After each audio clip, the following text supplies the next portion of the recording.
Bueno, las últimas semanas para el país ha sido muy complicado debido a tantas cosas que todos los días surgen.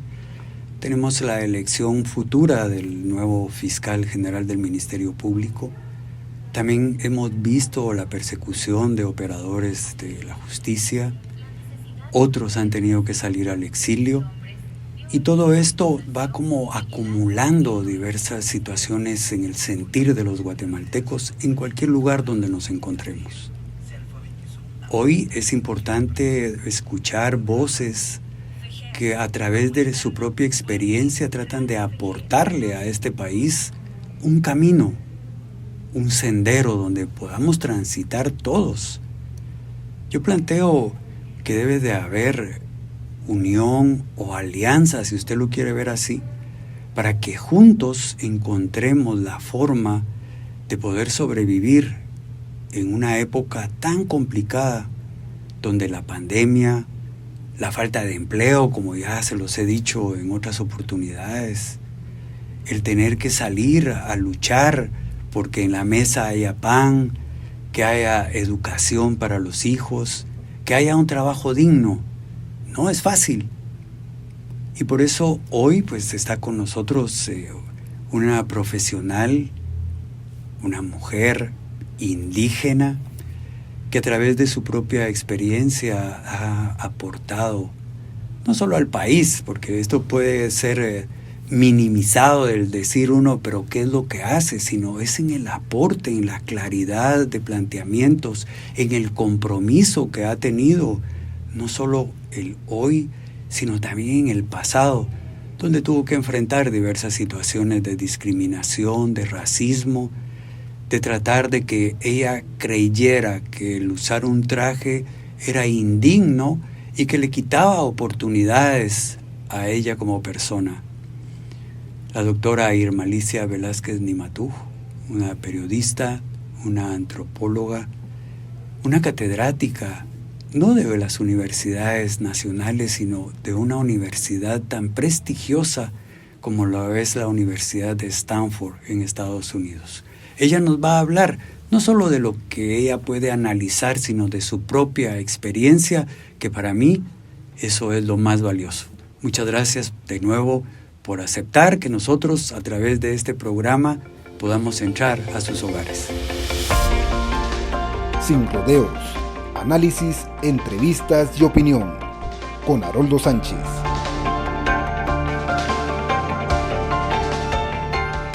Una producción de Factor 4.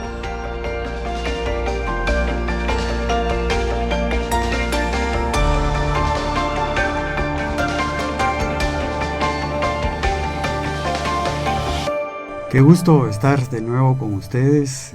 Hoy me siento muy complacido y agradecido al mismo tiempo porque nos acompaña Irmalicia Velázquez Nimatú. Ella es periodista y antropóloga guatemalteca de descendencia maya quiché. Nació en Quetzaltenango y es autora de referencia en el estudio del racismo estructural, experta en memoria, verdad y defensa de la justicia, pero también es profesora de la Universidad de Stanford en Estados Unidos. Irmalicia, muchísimas gracias por aceptar este tiempo de compartir con esta audiencia que, como siempre, está ávida de escuchar sin rodeos la realidad que nos circunda a todos en este país. Muchas gracias por estar acá. Muchísimas gracias, estimado Haroldo. Gracias a FEJER, gracias a Sin Rodeos, gracias a Factor 4, también a todos los técnicos que hacen posible la existencia de este trabajo que ustedes realizan, tan necesario y tan urgente en un país como Guatemala, pero también en una Centroamérica que está siendo brutalmente golpeada.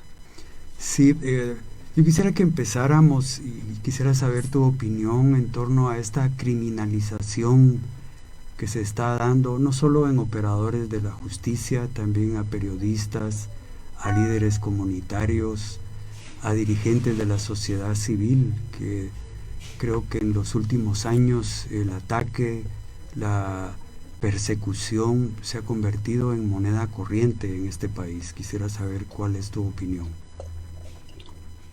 Bueno, creo que lo que estamos viviendo como guatemaltecos es parte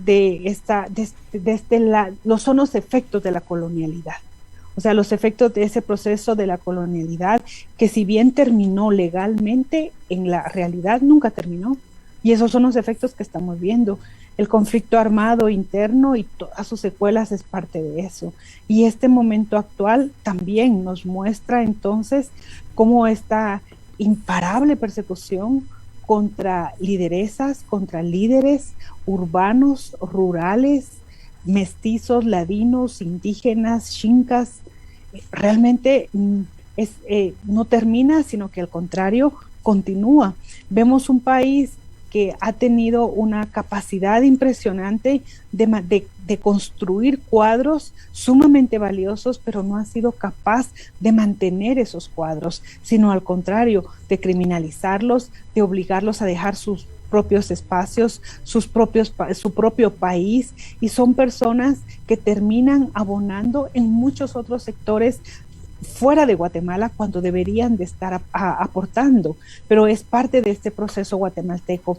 También es parte de que Guatemala, como un estado finca, como se ha teorizado, se sigue manteniendo. Obviamente ya no es la finca de la década de los 70, de la década de los 80. Sí, es una finca total con diferencias, especialmente por el tipo de plantaciones que ahora se producen, pero que en el fondo sigue manteniendo el mismo sistema de control, el mismo sistema de mantener a la mayoría de personas en una línea de sobrevivencia. Esa línea de sobrevivencia es tan fundamental porque es la que permite que existan los brazos necesarios para hacer mantener y que esa riqueza se siga produciendo sin que esa riqueza realmente se desborde para las mayorías. Es una tragedia que en Guatemala actualmente la mayoría de sus mejores cuadros estén fuera. Y no solo es una tristeza, yo diría que también es una vergüenza de sus propias élites en el campo de la justicia, en el campo académico, en el campo del deporte, en el campo de la creatividad, de la música. Los que han triunfado están fuera, no están dentro. Esto debería de hacernos reflexionar. ¿Cuál es el resultado al final como sociedad que los principales talentos o todos aquellos hombres y mujeres que han dedicado su vida por aportarle a este país, al final terminen yéndose de la peor manera, huyendo casi? ¿Qué mensaje le estamos dando a la sociedad guatemalteca con estos hechos? Haroldo, lo que está viviendo Guatemala, yo lo comparo con lo que he leído de lo que Guatemala vivió en 1954.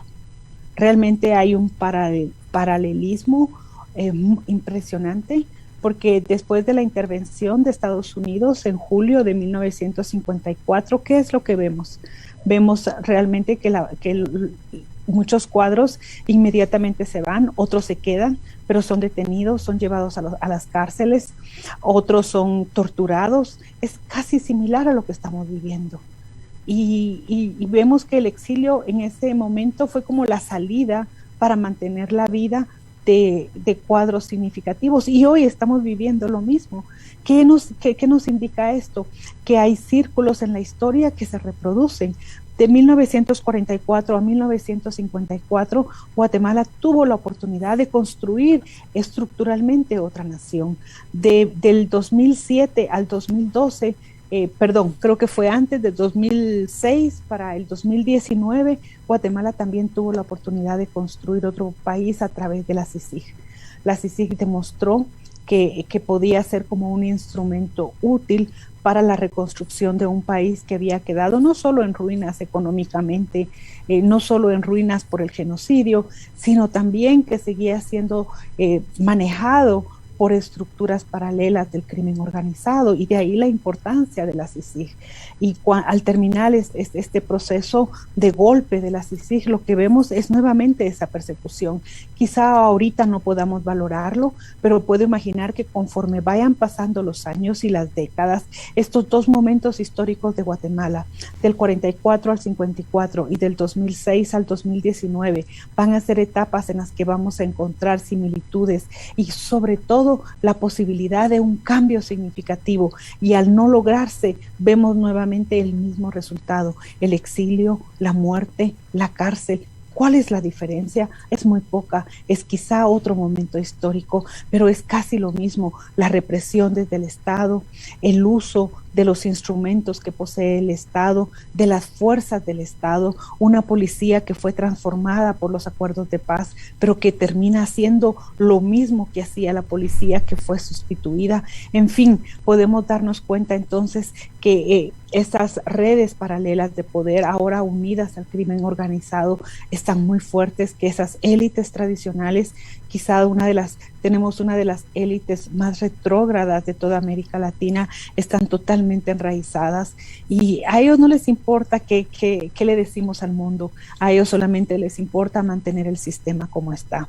Yo creo que los que hemos soñado, trabajado, luchado por otro país a la par de juventudes que también están hablando en voz alta por otra sociedad, son a quienes nos preocupa, pero a una buena parte de guatemaltecos no les preocupa. En parte, Haroldo, por el control de los medios de comunicación, por el control de la radio, de la televisión, de los medios escritos, y por el otro lado también porque cada vez la lectura importa menos. O sea, importa más tener el último celular, que puede tener yo no sé qué cantidad de herramientas, pero no importa leer el último libro. O sea, aquí también ha habido lentamente una manera de quitarnos una serie de elementos valiosos a nuestro alrededor, que quizá con esos nosotros crecimos y que hicieron la diferencia en nuestra vida. Hoy esto está siendo anulado por estos otros factores de control de la sociedad. Las redes sociales, los medios de comunicación, es una forma también de adormecer a la población de diferentes edades, y que no les importe, pero en el fondo, ¿qué dice esto? Como tú, respondiendo a tu pregunta, mira, esto nos dice que a nuestro país le va a costar mucho seguir adelante. Esto nos dice también que la migración va a continuar en números como los que se han mantenido y quizá puedan aumentar. Esto nos dice también, y algo que es importante, Haroldo, es que los guatemaltecos van a seguir sosteniendo el país desde el extranjero, ya no desde las fincas, pero sí desde el extranjero, como está ocurriendo en esto. Quizá ahí hay una leve esperanza. Las consecuencias de todo lo que se está viviendo en este momento en el país, ¿tendrá consecuencias inmediatas o estamos hablando de 5 o 10 años más? Mira, yo creo que estamos ya con esas consecuencias inmediatas, ¿verdad? Estamos viendo el tipo de país. Cualquier persona que en Guatemala tiene la oportunidad de irse, se marcha, cualquiera. Joven, adulto, no importa, mujer, hombre, de comunidades, no importa. Todo aquel que puede irse se está yendo. ¿Cuál es ese impacto? Si lo vemos desde las comunidades, se están desarticulando muy fuertemente. Esas responsabilidades, esas funciones de autoridades que tenían a lo interno, esas estructuras sociales, también se están tambaleando. Están quedando las mujeres con responsabilidades que antes no les correspondía a ellos, con tareas dobles, triples, ¿no? Cuando no se van, y cuando se van se están quedando los niños. El impacto en esas generaciones en una década va a ser significativa, como ya lo estamos viendo en México, por ejemplo, y a largo plazo también. Entonces, quizá para responderte, yo diría que es el impacto inmediato, pero también a largo plazo. Algo que es importante es que este apoyo, estos ojos colocados en Guatemala de la primera generación que se está marchando, se van a mantener con ellos. Ojo, pero se van a perder con la segunda generación. Y con la tercera, no digamos, la tercera generación que va a nacer y que va a crecer fuera de nuestras fronteras, va a recordar que sus abuelos fueron de Guatemala, pero que ellos ya no tienen ninguna relación con Guatemala. Entonces, por eso es importante trabajar con estas primeras generaciones que están saliendo del país, porque ellos sí están anclados, ellos están sintiendo el dolor de lo que significa significa dejar la tierra, de lo que significa tener que salir. Esto es, diríamos, en términos generales para la población que sale por razones económicas. Pero cuando estamos hablando de todos estos cuadros del sector justicia que están saliendo del más alto nivel, por favor, esto es como una verdadera tragedia. ¿Quién se está quedando al frente del sistema de justicia? ¿Qué nos dice esto? Que si ya la justicia era difícil alcanzarla, teniendo a estos cuadros dentro, pensar que va a haber justicia sin ellos en el sistema es realmente pues una verdadera broma, ¿verdad? O sea, esto implica que no solo se está minando el sistema de justicia, se están minando los otros elementos fundamentales de un Estado-nación que son claves para mantenerlo. Y creo también que la indignación es más fuera de Guatemala que dentro de Guatemala. Yo me pregunto por qué hay tanta indignación fuera, hay programas, análisis, ¿por qué la gente no se levanta? Mira, en parte es porque también están tocando fuertemente el temor, es por un lado, por el otro lado es también el tema del trabajo. La gente no puede quedar sin sistema económico como el que vivimos sin un empleo, porque entonces, ¿cómo va a sobrevivir? Todo esto estará rompiendo el tejido social de los guatemaltecos. Muy buena pregunta. Yo creo que hemos hablado mucho del rompimiento del tejido social a partir del conflicto armado y a partir del genocidio en nuestro país, también de toda la represión urbana que se dio, los golpes a la universidad pública y a todo sector que pensaba, a todo ser humano que tenía un sueño por construir o que pensaba diferente. No puede haber reparación de un tejido social en donde no ha habido justicia por 40 años y no podemos imaginar también las consecuencias de esta destrucción del tejido social en comunidades que ahora están siendo despojadas de sus territorios. Estamos hablando de comunidades a quienes se les están arrebatando sus propios medios de vida. O sea, ¿qué va a quedar ahí, ¿no? O qué está quedando, ¿no? O cómo estas comunidades interpretan al Estado. Una de las preguntas que se hacen, Haroldo, es ¿qué hacemos con este Estado? O sea, ¿qué hacemos desde las comunidades? Si es el propio Estado el que está entregando nuestros territorios a las mineras o a empresas en las cuales no estamos de acuerdo, están desviando nuestros ríos, tenemos que emigrar para poder sobrevivir, en fin. ¿Qué se hace con este Estado? Esa es la pregunta desde las comunidades. ¿Cómo lo transformamos? ¿O cómo hacemos que desaparezca este Estado? O sea, esa es una pregunta dentro de las comunidades que creo que está ahí en el debate y que lamentablemente las élites no se dan cuenta de esto. ¿Será que no se dan cuenta o que no les importa? Pero bueno, vamos a hacer una pausa. Estamos con la doctora Irma Alicia Velázquez Dimatuj. Ella es un ejemplo viviente de lo que es este país en distintas áreas, de la exclusión, la discriminación, la lucha, el tener que salir para sobrevivir, el talento que se va de este país continuamente, porque acá parece que pensar es un delito. Regresamos en un momento.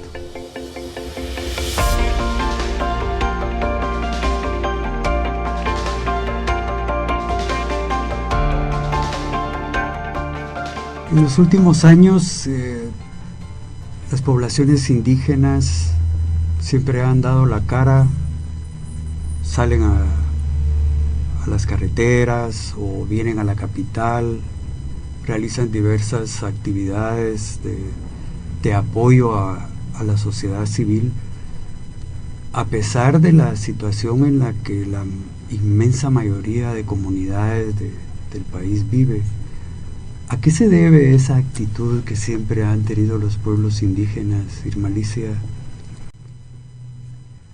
No, mira, Haroldo, en el fondo cada pueblo indígena ha tenido dentro de ellos el deseo profundo por tener espacios de vida dignos, no solo para ellos, sino para el resto de la población, ¿no?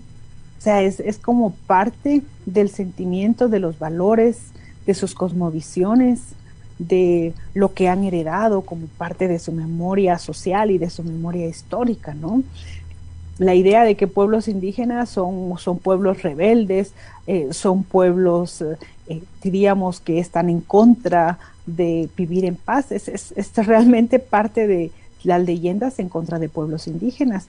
Creo que Guatemala tiene una mayoría de población indígena solo comparada con Bolivia. No hay otro país, en toda América Latina no hay otros dos países similares en términos de población indígena. Y vemos, por ejemplo, en Bolivia, claro, ellos no vivieron el genocidio que nosotros vivimos, pero vemos la forma organizativa alrededor de las cuales, porque fueron diferentes formas organizativas, se lograron agrupar, y realmente llegó un momento en que se cansaron de la forma en que el Estado los tenía, y finalmente, a partir de finales del siglo pasado hasta el 2005, empezaron a dar una batalla por tratar de tomar el Estado hasta que finalmente lo lograron. Y uno puede estar en contra o puede criticar muchas de las acciones de esas presidencias, pero fundamentalmente bajaron esos niveles de pobreza. Bolivia se comparaba a Haití y a Guatemala, y hoy vemos a Bolivia en otra posición totalmente distinta. Y cuando uno va a Bolivia, uno lo ve, uno lo nota, ¿no? Las poblaciones indígenas no podían ni siquiera estar en la plaza central de La Paz. Hoy es totalmente distinto. Creo entonces también que en Guatemala ha habido también ese deseo profundo de transformar las naciones, de transformar sus espacios territoriales para tener la posibilidad de vivir en condiciones de equidad y de igualdad, ¿verdad? De hecho, yo creo que algo que es valioso son los diferentes espacios, pensamientos, formas de vida, formas de cómo opera la justicia a lo interno de los pueblos, y que este país no valora. No le importa. Solo quiero poner un ejemplo. Los idiomas mayas, por ejemplo. No existe en Guatemala un instituto de idiomas mayas. Todo lo que existe se hizo con esfuerzo de personas que realmente han dado su vida por la lingüística maya. Y hay centros de investigación de lingüistas mayas. Tiene varios de esos centros. Guatemala no. ¿Por qué? Porque no le importa. Porque ven todo lo indígena lo asumen sin ningún tipo de valor. Las gramáticas mayas son estudiadas, analizadas con mucho respeto fuera, pero a lo interno no. Así que ese solo es un ejemplo, y podríamos poner muchísimos ejemplos más, pero ahí nos podemos dar cuenta entonces ese poder, esos aportes de los pueblos indígenas, pero que no son tomados en cuenta para repensar en otros países. Imagínate que cada vez, por ejemplo, que pueblos indígenas quieren poner sobre la mesa algún tema o alguna discusión que pasa, hay que tomar carreteras para ser escuchados. Y yo pregunto, ¿cuándo el CACIF toma una carretera para ser escuchado? ¿Cuándo? El CACIF impone la agenda nacional, a pesar de que no son la mayoría, ojo, y ya tampoco son los que generan la mayor riqueza en este país, pero siguen poniendo la agenda en el país, siguen teniendo espacios en más de 40 espacios del Estado Nacional, y pueblos indígenas no tienen esos mismos espacios. Ahora está el tema de la fiscal general, ¿en dónde está la voz de los pueblos indígenas? Si la justicia aquí, en donde más urge, en donde más se ha demandado justicia, es desde los pueblos indígenas, pero sin embargo no hay ningún representante, y no me refiero a uno, deberían de ser múltiples, y sin embargo no están. O sea, se elige un fiscal general sin pensar en que la mayoría de la población que demanda justicia es la población indígena. Entonces, ¿qué tipo de país es esto? Y así estamos en todos los espacios. Un nuevo rector para la San Carlos, para la universidad pública, pero ¿dónde están las voces indígenas? Si la mayoría de jóvenes indígenas tienen derecho a poder ingresar a la universidad, quizá es la única oportunidad que tengan en su vida para poder transformarse y poder también abonar a este país. Sin embargo, las voces indígenas tampoco existen, y así podríamos ver los múltiples sectores en los cuales pueblos indígenas no están y son fundamentales. Y entonces, cuando se quiere proponer algo, se tiene que llegar a medidas que se asumen como radicales, como violentas, como financiadas por extranjeros.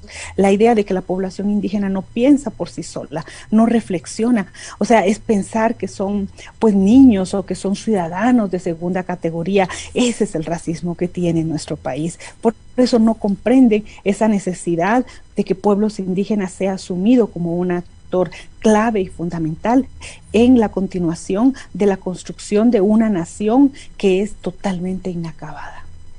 Yo he tenido la oportunidad de ver jóvenes indígenas, hombres y mujeres. Quisiera saber tu opinión sobre este grupo que está ahí también en búsqueda, no solo de su propia vida, sino también del país. He visto muchos de ellos comprometidos. ¿Cuál es tu opinión sobre estos jóvenes? Mira, Haroldo, yo también he quedado, la vida me ha mostrado la fuerza de la juventud indígena, que es diversa a la juventud en la que yo crecí. O sea, yo crecí en un momento histórico totalmente distinto al que ellos están creciendo. Y hoy vemos esa juventud pues, desafiante, ¿no? Lamentablemente no son todos, ¿verdad? No son todas, pero quienes están, las y los que están ahí al frente, realmente están dando una batalla impresionante en diferentes áreas, ¿verdad? Imagínate cuando yo escucho a Sara Curruchich, por ejemplo, cuando yo era joven, pensar que un momento íbamos a tener a una cantante de la talla de Sara Curruchich y que tuviera el espacio que tiene, tanto internacional como nacional, eso era un sueño, eso era una locura. En otras palabras, esa era una utopía, pero se logró y ella lo ha hecho y ella está en diferentes espacios, no solo cantando, sino también demandando derechos. O sea, eso es parte también de todas esas semillas que se abonaron. Y como ella podemos ver otras y otros jóvenes más, ¿verdad? Vemos a Andrea Ichu, por ejemplo, que también ha incursionado en el campo de los medios de comunicación, del cine, de la televisión. Pensar en una joven como ella en esos momentos era casi difícil, imposible, pero también hay abogadas, hay abogados, Lucía también, la abogada que ha defendido a las mujeres del pueblo achí. Ahí vemos esa capacidad que tienen. Mira, yo creo que son jóvenes que también nacieron marcados por este país. Algo que a mí me llena de mucho orgullo, Haroldo, es que a pesar de los pasos que han dado, se sienten orgullosos de sus raíces. A mí me costó mucho, a mí me costó bastante poder asumir de dónde yo venía, ¿no? A pesar de que era mi mundo, pero porque crecí en un mundo en donde eso era totalmente despreciado, ¿no? Así que verlas y verlos a mí me llena de mucha satisfacción y me hace sentir que en el momento que nos tengamos que marchar, vienen ya esas nuevas generaciones y que como pueblos indígenas tenemos aquella enorme responsabilidad de que tenemos que garantizar nuestra vida, nuestro trabajo, nuestra lucha, nuestro aporte, tiene que garantizar a las próximas 7 generaciones de los pueblos indígenas de donde venimos. Yo estoy convencida, Haroldo, de que esas 7 generaciones que vienen de atrás ya están garantizadas. Y eso se ha hecho fuera del Estado, no se ha hecho con el Estado, se ha hecho en los márgenes del Estado, pero se ha hecho dentro de los espacios comunitarios, colectivos, familiares, diversos. Aquí no podemos hablar solamente de la categoría de comunidad, sería un error, porque sería no reconocer a los millones de indígenas que han tenido que sobrevivir en las ciudades. Muchas veces les ha tomado igual mucho tiempo el despojarse del racismo, de esa internalización fuerte que termina definiendo quién es un indígena que le ha tocado migrar o que ya nació en la migración y que en las ciudades les lleva más tiempo y que cuando los vemos ahora levantando la voz, demandando justicia, haciendo arte, trabajando desde las comunidades, desde las ciudades, desde las áreas marginales, bueno, eso es parte de todo eso que se sembró. Y también creo que ese es el desafío para un estado como Guatemala. O sea, un estado como Guatemala que no quiere reconocer, por ejemplo, esos valores. Ahorita ya no importa, o sea, ahorita no se le pide al Estado que reconozca estos valores indígenas. A muchas y a muchos ya no, ellos ya lograron hacer el camino. Y lo más importante es que están mostrando la capacidad que tienen los pueblos indígenas, capacidad artística, capacidad intelectual, capacidad de saber convivir con otros pueblos, de negociar con otros pueblos, de hablar con otros pueblos, de llevar su voz, de llevar su canto, de llevar su pintura, de llevar su arte, de llevar su palabra. Eso es algo que el Estado no nos ha dado, no nos ha enseñado. han sido los propios valores internos de los pueblos indígenas los que se han usado para ir más allá. De hecho, si por el Estado fuera, pues no existiríamos. Los pueblos indígenas existen por los valores internos que existen, por el manejo de sus propias cosmovisiones, practicándose o no, por el manejo de sus propias medicinas, por el manejo de la propia producción de sus alimentos. Y por eso las voces que vemos que se han levantado con fuerza en Guatemala, en Mesoamérica, en Abdayala, ¿por qué? Es porque están quitando esos últimos medios de vida. O sea, el garantizar los alimentos. ¿Qué va a pasar cuando eso ya no ocurra? ¿Qué es lo que está pasando ya? Pues ahí vemos entonces las voces levantándose. Quisiera, si pudieras compartir a quien nos está escuchando, yo te conozco desde que ambos éramos mucho más jóvenes, soñadores, luchadores en nuestras áreas donde nos tocó compartir, pero para llegar a ser lo que eres hoy hay toda una vida, todo un esfuerzo, toda una lucha. ¿Ha sido fácil, Irma Alicia? Pues mira, Haroldo, no ha sido fácil. No ha sido fácil porque el sueño profundo que yo tenía era estudiar, era llegar a la universidad. Ese era mi sueño, ese era mi meta. Sin embargo, lo veía tan lejano, ¿no? Y para lograrlo, Haroldo, yo tuve que despojarme de mi identidad. O sea, esto fue como el elemento fundamental. Yo tuve que dejar de ser una máscara que me permitiera avanzar, llegar a, por lo primero para sobrevivir, porque ser una mujer joven, indígena, universitaria, era una condena de muerte. ¿Cómo, verdad? Hoy eso es ridículo, pero en ese momento sí lo era. Haroldo, yo tenía que pasar 7, 8 retenes, hasta 10 retenes en los 200 kilómetros de Quetzaltenango para la capital para poder llegar. Yo nunca dije, Haroldo, que yo era indígena. Yo nunca usé mi segundo apellido, que es Nimatuj. Yo solo usaba mi primer apellido, Irma Alicia Velázquez. Así que cuando muchos me vieron a mí como una mujer indígena, muchos decían, pero ¿cómo? Si aún colegas de la universidad, mis compañeros de universidad, ¿cómo? Pero si aquí nunca la hemos visto como indígena.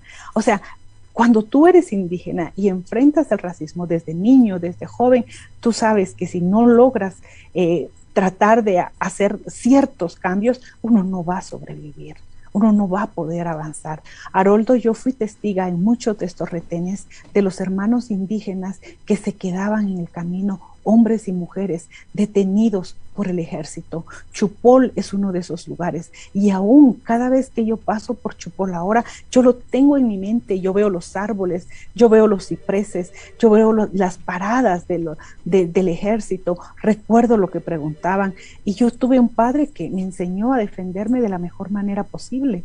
Mi padre me decía, usted tiene que decir que cuida niños en la capital. Y fue nunca decir que va a la universidad. Y eso decía realmente, ¿no? Cuando me detenían en estos retenes. Llegué a Prensa Libre con 18 años, tú te recuerdas de eso.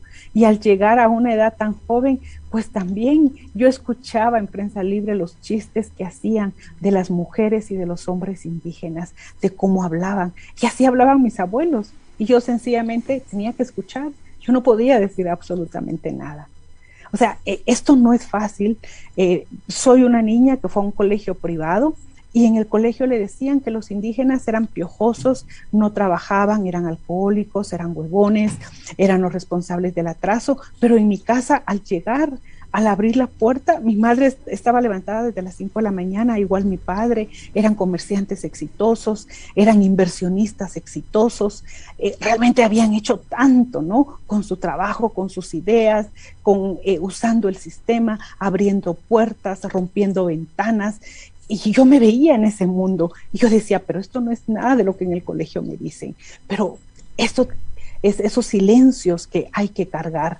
Y así ha sido toda la vida, Haroldo. Y yo creo que hasta el final, creo que el último acontecimiento que me tocó enfrentar y que lo enfrenté de otra forma fue lo del Tarro Dorado, cuando el 2 de junio del 2005, del 2002, no me permiten ingresar a una taberna de la familia Castillo, porque yo iba con mi traje regional y todas las demás personas no habían indígenas, yo era la única mujer indígena, eran abogadas, ladinas y mestizas. Ahí, Haroldo, es cuando yo digo, momento, ahora esto es diferente. Yo tuve que dejar mi traje, enrollar mis cortes, guardar mis huipiles, guardar mis perrajes, pero este ya no es ese momento.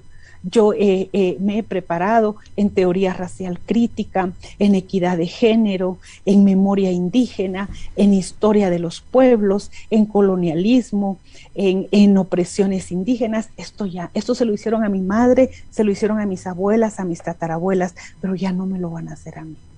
Y ahí para mí fue realmente un cambio importante.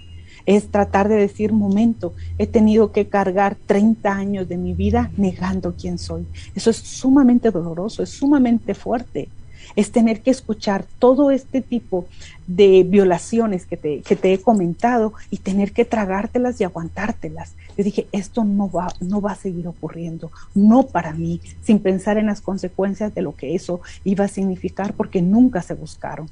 Así que esto sí es difícil. Y yo creo, Haroldo, que mucha de la historia de mi país la aprendí afuera.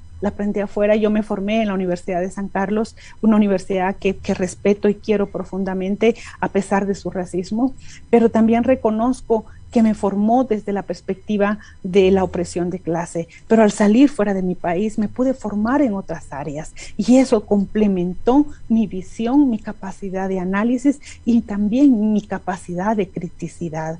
Yo creo que esto también, pensar que te vas afuera a prepararte, esto no es fácil, esto también es sumamente doloroso, además porque uno va en condiciones totalmente adversas, totalmente difíciles económicamente, culturalmente, el trabajo es mucho más duro. ¿Cuál fue el éxito? Bueno, si lo podríamos llamar así, o cuáles fueron los pasos que permitieron que se lograra avanzar. Haroldo, yo te lo puedo resumir así. Vengo de una familia comerciante que trabajaba de domingo a domingo sin descanso, que trabajaba de 5 de la mañana a 10 de la noche, todos los días, en equipo familiar, con familia extensa y familia pequeña. Y todo eso que yo aprendí como familia fue lo que yo tuve que usar para estar en el extranjero, para poderme formar. Utilicé esa misma metodología de mi familia maya quiché, usar hasta el último minuto. Y creo que eso fue parte de lo que me permitió avanzar. De lo contrario, creo que hubiera sido mucho más difícil o me hubiera quedado en el camino. Bueno, ya escucharon ustedes a la doctora Irma Alicia Velázquez Nimatú. Toda una vida, todo un ejemplo de esa transformación que a veces hay que tomar a través de decisiones personales y trascendentales. Yo lo que quiero abonar a lo que he escuchado hoy es que la vida no es fácil para nadie. Los jóvenes deben de buscar su propio espacio, luchar por ser ellos mismos, sacudirse toda la parte que trata de anularnos, no solo a nivel cultural, a nivel comunitario, sino a nivel humano. No podemos seguir callando y aceptando las cosas porque sí, o porque esto es un designio divino. O sea, hay que ser rebeldes, hay que sacudirse todo esto que nos oprime y que nos afecta y ser realmente nosotros mismos. Vamos a hacer el último espacio de pausa para retornar con la doctora Irma Alicia.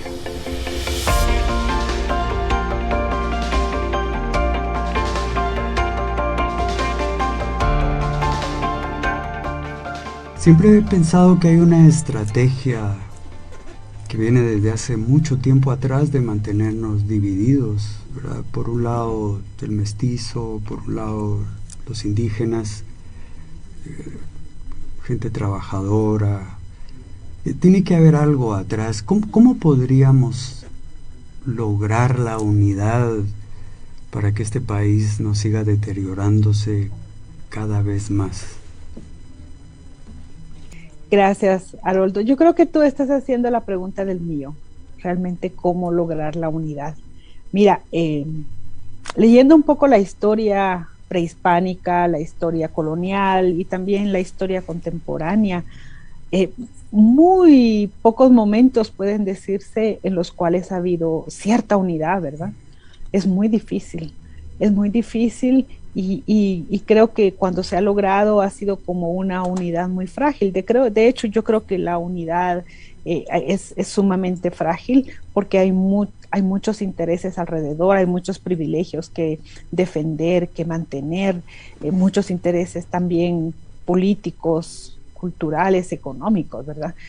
Y creería que más que pensar en una unidad, me gustaría pensar en alianzas estratégicas entre las y los guatemaltecos de diferentes pueblos que amamos nuestra tierra, que quisiéramos ver y también heredar un territorio distinto y un ejemplo distinto. Yo creo que es la unidad, las alianzas estratégicas, Haroldo. ¿Cuál sería nuestro objetivo ahora, no? ¿Cuál sería nuestro objetivo este año o para las próximas elecciones? ¿Realmente qué queremos? ¿Cómo queremos ver este país, no? Y yo creo que pueblos indígenas sí tiene propuestas. Algunos dirán hay propuestas radicales, hay propuestas de centro, hay propuestas de izquierda, hay algunas quizá un poco de derecha, pero pueblos indígenas sí tiene propuestas. De hecho, aquí tengo dos libros.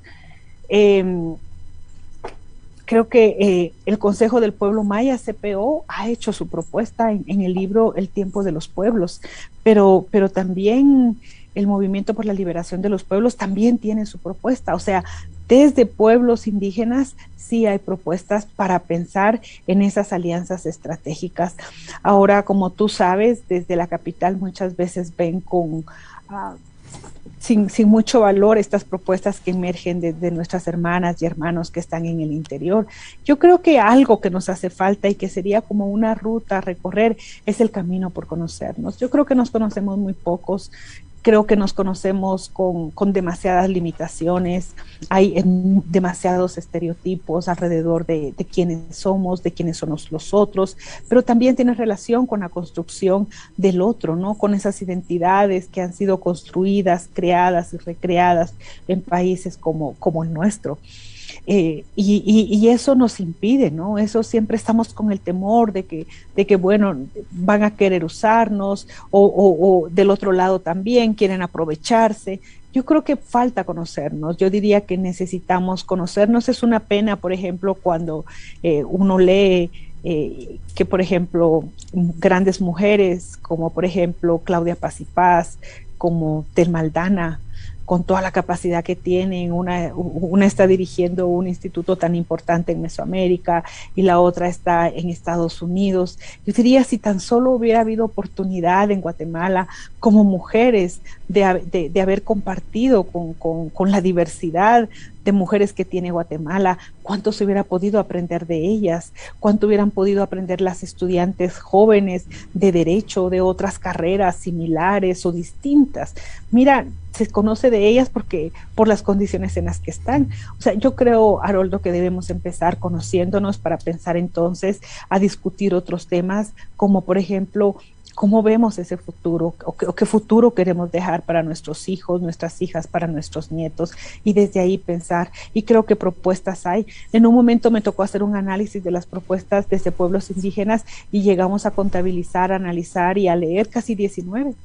Mucho más cuando uno ve esta riqueza comparada con la propuesta desde las élites en Guatemala. Ellos solo tienen una propuesta y es la que han mantenido, la que defienden aún con la muerte de los otros, sin importar eso. Eso es lo único que defienden. No hay nada nuevo, no hay nada novedoso.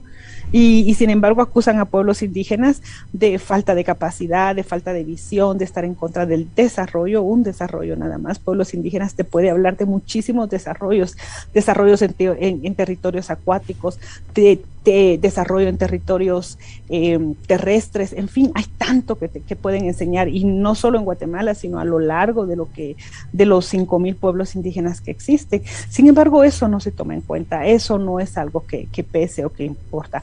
Creo que entonces el primer paso es iniciar por dar esos primeros pasos que tienen que ver con el saber quiénes somos, qué podemos aportar y sobre todo conocer, dar espacio para los sueños de los otros y de las otras. ¿Qué tendríamos que ceder, digamos, para alcanzar esto que estamos hablando? Porque al final hay que ceder en algo, ¿no? Sí. Mira, yo creo que esto no es fácil, esto es muy complejo, ¿no? Pero hay otros ejemplos. Yo creo que un ejemplo que uno ve es el pueblo japonés. El golpe de la Segunda Guerra Mundial los dejó realmente con cambios totalmente estructurales distintos. Para ellos fue doloroso escuchar a su emperador decir que se rendían. Y aquellos que estaban luchando por el emperador, decir cómo, si yo he dado estoy dispuesto a dar mi vida por la vida del emperador y por la vida de nuestra nación. Y sin embargo ellos aprendieron, o sea, mira lo que tocó Hiroshima, Nagasaki, lo que eso significó. O sea, sí hay pueblos que han aprendido de la historia y hay otros que no han aprendido de la historia. Y como en nuestro país la historia, tú sabes, es la historia oficial la que prevalece y aún una historia oficial totalmente distorsionada, una historia oficial con muchas fallas, ¿no? Esto es difícil. Yo creo que apuesto a la juventud, así como hablamos hace un momento, apuesto a la niñez. Yo creo que ahí tiene que venir, Haroldo. Creo que tenemos que pensar en otro sistema de formación, en otro sistema de educación. Esto que tenemos, esto no es educación, especialmente después de la pandemia vamos a ver esos grandes vacíos y esos grandes retrasos que van a haber en múltiples áreas, pero aún sin la pandemia es que ya de por sí estábamos mal, ya veníamos mal. Tenemos que pensar en eso, tenemos que trabajar.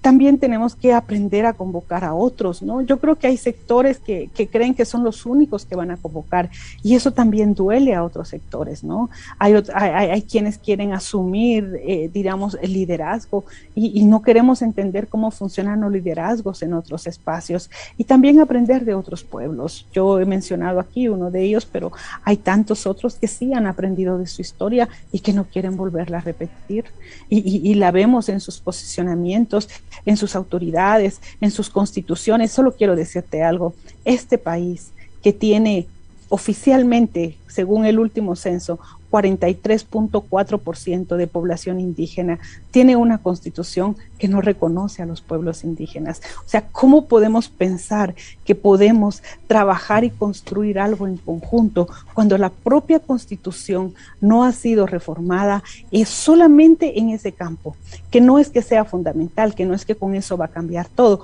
pero ese es el inicio de algo. Todavía habla la constitución de la protección para los pueblos indígenas, cuando los pueblos indígenas no necesitan ser protegidos, al contrario, son los que aportan fundamentalmente y sostienen este país y lo han hecho durante estos siglos de la colonialidad. Entonces hay muchas cosas formales y no formales que deben de transformarse. Una población que está siendo obligada a marcharse, una población que muchas veces nunca recibe la salud necesaria o que no es escuchada. El tema de las vacunas es un ejemplo de eso. ¿Cómo un presidente sale a decir que hay 5 millones de guatemaltecos que no quieren vacunarse y que son los responsables? O sea, ahí vemos, por ejemplo, realmente una incapacidad de pensar, de ponerse en los zapatos del otro, en tratar de entender y reconocer que ha habido un mal manejo de esta pandemia, pensando en la diversidad de pueblos. No se puede hablar de un pueblo, no se puede hablar de una nación, no se puede hablar de una república en un país como Guatemala con una profunda diversidad. Eso pasa por quienes dirigen el país. Ellos son los primeros quienes deberían realmente de pasar por formarse, por conocer a profundidad, por salir de sus espacios de confort, por llegar al interior, por mojarse los pies, por entender qué es un centro de salud, cómo funciona, qué no funciona, esas escuelas que son escuelas bilingües, pero en el fondo son escuelas para pobres. Esa es la educación que han dado. Entonces, mira, yo diría que dentro de los pueblos indígenas hay tanta frustración. A pesar de eso, si quieren seguir apostándole. A pesar de eso, están defendiendo los territorios. Y mira, los territorios no son una defensa solo para ellos, son una defensa para toda la humanidad en términos mundiales. Cuando vemos que el mundo ya se ha hecho tan pequeño, es precisamente eso. No están hablando de que quieren su forma de vida para salvarse ellos, están hablando de que sus diferentes formas de vida podrían en determinado momento tratar de recobrar ese fino equilibrio que necesita la madre naturaleza para mantenerse, y al mantenerse ella, nos mantenemos todos y todas. Muchas gracias, doctora Irma Alicia Velázquez Nimatú.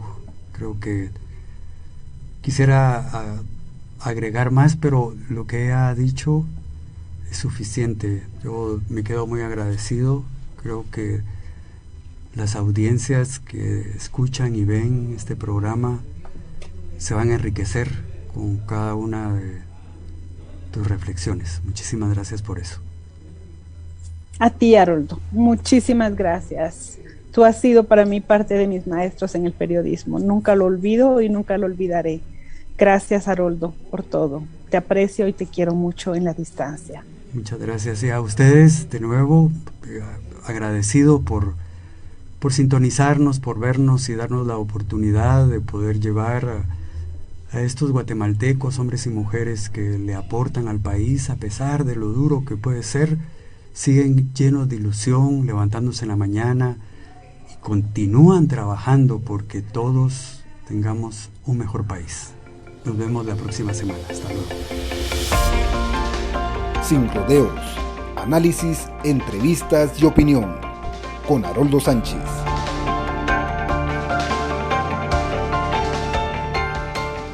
Una producción de Factor 4.